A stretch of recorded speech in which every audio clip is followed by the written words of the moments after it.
अस्सलाम वालेकुम नाज़रीन, कौमी न्यूज़ सां गॾु आहियां मंसूर बलोच। सबका पहिरियों हेडलाइन।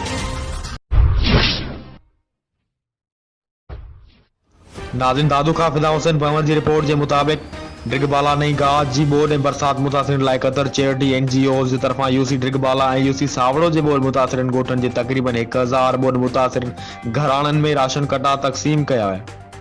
इन मौक़े ते क़तर चैरिटी जे फील्ड कोड ऑडिटर अशरफ ऐं तारिक ॾाहिरी ॻाल्हाईंदे चयो त क़तर चैरिटी हिन महल सिंध जे ॿिनि ज़िलनि जियां दादू ज़िले जी काशेवारनि नई गाज जे सैलाब ऐं बरसात मुतासिरनि जी हर मुमकिन मदद करण लाइ राशन ऐं बरसात मुतासिरनि जे ड्रथल घर ठहिराइण ॾियण वारी अमल में कोशिशूं जारी आहिनि।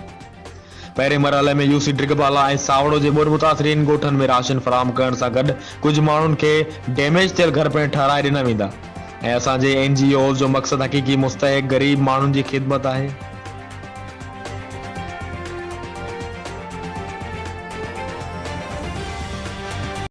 मुल्की हालात से बाखबर रहने के लिए लाइक करें कौमी न्यूज़ फेसबुक पेज, फॉलो करें ट्विटर अकाउंट और सब्सक्राइब करें।